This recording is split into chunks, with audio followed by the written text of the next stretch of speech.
US പ്രസിഡന്റായി Donald Trump അധികാരത്തിൽ കയറിയതു മുതലുള്ള എല്ലാ ദിവസങ്ങളിലും നേരത്തെ തെരഞ്ഞെടുപ്പ് പ്രചരണ വേളയിൽ വാഗ്ദാനം നൽകിയ എല്ലാ കാര്യങ്ങളും പ്രാവർത്തികമാക്കുകയാണ്.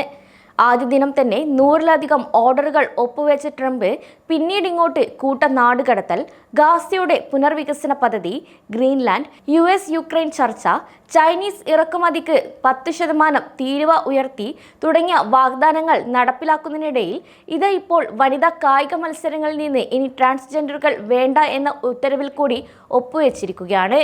അടുത്തടുത്തായി എല്ലാ വാഗ്ദാനങ്ങളും ഒരുമിച്ച് നടപ്പിലാക്കാനുള്ള പദ്ധതി ചില തിരിച്ചടിയാകും എന്ന മുന്നറിയിപ്പ് പല ഉന്നതരും നൽകിയെങ്കിലും വാഗ്ദാനങ്ങളിൽ യാതൊരു മാറ്റവുമില്ലാതെ മുന്നോട്ട് തന്നെ പോകുമെന്നാണ് ട്രംപ് ആവർത്തിക്കുന്നത്. എന്നാൽ മറ്റ് ഭരണകൂടത്തിനെതിരെ നടത്തുന്ന പല പദ്ധതികളും പാളി ട്രംപിന് തന്നെ വൻ തിരിച്ചടിയായിട്ടുണ്ട്. ഈ സാഹചര്യത്തിലാണ് ട്രാൻസ്ജെൻഡറുകൾക്ക് വിലക്കേർപ്പെടുത്തിക്കൊണ്ടുള്ള ഉത്തരവിൽ ട്രംപ് ഒപ്പുവെച്ചത്.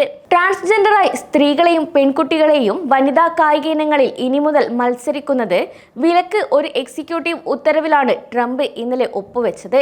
സ്ത്രീകളുടെ കായിക ഇനങ്ങളിൽ പുരുഷന്മാരെ അനുവദിക്കാത്ത എക്സിക്യൂട്ടീവ് ഓർഡറുകൾ എന്ന് വിളിക്കപ്പെടുന്നതാണ് ഈയൊരു നടപടി. ജനുവരി 20-ന് US പ്രസിഡന്റായി അധികാരമേറ്റതിന് ശേഷം അദ്ദേഹം ഒപ്പിട്ട 4ാമത്തെ എക്സിക്യൂട്ടീവ് ഉത്തരവാണ്. എന്നാൽ ഈ ഒരു തീവ്രവാദ ട്രാൻസ്ജെൻഡർ പ്രത്യയശാസ്ത്രം സ്ഥാപിക്കാനുള്ള ഒരു സമഗ്ര പ്രചരണം തീവ്ര ഇടതുപക്ഷം നടത്തിയിട്ടുള്ളതായി വൈറ്റ് ഹൗസിലെ ഒരു വേദിയിൽ വെച്ച് സ്ത്രീകളെയും പെൺകുട്ടികളെയും പിന്തുണച്ചുകൊണ്ട് ട്രംപ് പറഞ്ഞിരുന്നു. കൂടാതെ ഈ എക്സിക്യൂട്ടീവ് ഇതിൽ ഒപ്പുവെച്ചതോടെ സ്ത്രീകളുടെ കായിക വിനോദങ്ങൾക്കെതിരെ യുദ്ധം അവസാനിച്ചു എന്നാണ് ട്രംപ് വ്യക്തമാക്കുന്നതും. അതേസമയം ഓഗസ്റ്റിൽ നടന്ന പാരീസ് ഒളിമ്പിക്സിൽ വെച്ച് ലിംഗഭേദത്തെ സംബന്ധിച്ച കടുത്ത പരിശോധന നേരിട്ട അൾജീരിയൻ വനിതാ ബോക്സർ ഇമാനെ ഖലീഫിന് ജനന സമയത്ത് പുരുഷനായി നിയമിക്കപ്പെട്ടിരുന്നു. ഈ ഒരു തെറ്റായ അവകാശവാദം ഒരു ഘട്ടത്തിൽ വ്യക്തമാക്കിക്കൊണ്ട് പുരുഷന്മാർ പെൺകുട്ടികളാണെന്ന് അവകാശപ്പെടുകയും വിജയങ്ങൾ മോഷ്ടിക്കുകയും ചെയ്യുന്നുവെന്ന് ട്രംപ് തന്നെ പറഞ്ഞതിന് ശേഷം നിരവധി ഉദാഹരണങ്ങൾ കൂടെ കാണിച്ചുകൊണ്ടാണ് ഇക്കാര്യം വ്യക്തമാക്കിയത്. കൂടാതെ ഒപ്പുവെക്കുന്നതിന് മുന്നോടിയായി ഇന്നലെ മാധ്യമപ്രവർത്തകരുമായി നടത്തിയ സംഭാഷണത്തിൽ എക്സിക്യൂട്ടീവ് ഉത്തരവിനെ കുറിച്ചുള്ള വാർത്താക്കുറിപ്പുകളിൽ ട്രാൻസ്ജെൻഡർ എന്ന വാക്ക് ഉപയോഗിക്കുമെന്ന് പ്രതീക്ഷിക്കുന്നതായി വൈറ്റ് ഹൗസ് ഉദ്യോഗസ്ഥർ പറഞ്ഞിരുന്നു. എന്നാൽ അതിന് അതുമായി യാതൊരു ബന്ധവുമില്ലെന്നും സുരക്ഷിതവും നീതിയുക്തവുമായ കായിക അവസരങ്ങളിലേക്കുള്ള സ്ത്രീകളുടെ പ്രവേശനം സംരക്ഷിക്കുക എന്നതാണ് ഈയൊരു ഉത്തരവ് ലക്ഷ്യമിടുന്നതെന്നും അത് 2 തരത്തിൽ ചെയ്യുമെന്നാണ് അദ്ദേഹം വ്യക്തമാക്കിയിട്ടുള്ളത്. അതേസമയം ട്രാൻസ്ജെൻഡർ സ്പോർട്സ് പങ്കാളിത്തം സംബന്ധിച്ച ട്രംപിന്റെ ഉത്തരവ് നിരവധി വെല്ലുവിളികൾ നേരിടാൻ സാധ്യതയുണ്ട്. കഴിഞ്ഞ 2 വർഷങ്ങളിലായി പല സംസ്ഥാനങ്ങളും സമാനമായ ചില നിരോധനങ്ങൾ ഏർപ്പെടുത്തിയിരുന്നു. കൂടാതെ ഇത് നിയമപരമായ വെല്ലുവിളികൾക്കും കാരണമായി.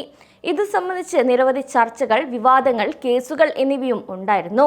എന്നാൽ ഇവിടെയും ട്രംപിന്റെ നടപടിക്കെതിരായ ചില കേസുകൾ നേരിടാനും സാധ്യതയുണ്ട് എന്ന സൂചനകളാണ് പുറത്തു വരുന്നത്. ഈ വിഷയത്തിൽ ഫെഡറൽ നിയമമില്ല. പക്ഷേ റിപ്പബ്ലിക്കന്മാരുടെ നേതൃത്വത്തിലുള്ള 20-ലധികം സംസ്ഥാനങ്ങൾ ട്രാൻസ്ജെൻഡർ പെൺകുട്ടികൾ സ്കൂൾ സ്പോർട്സിൽ പങ്കെടുക്കുന്നത് നിരോധിക്കുന്ന നിയമങ്ങൾ പാസാക്കിയിട്ടുണ്ട്.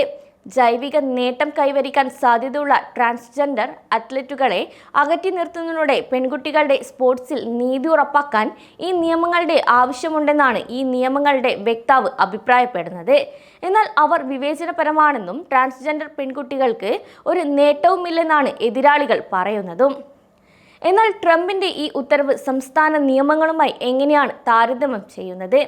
ട്രാൻസ്ജെൻഡർ പെൺകുട്ടികളും സ്ത്രീകളും വനിതാ ടീമുകളിൽ മത്സരിക്കുന്നത് തടയുക എന്ന സംസ്ഥാന നിയമങ്ങൾ പോലെ തന്നെയാണ് ട്രംപിന്റെ ഉത്തരവിലും ചെയ്യുന്നത്.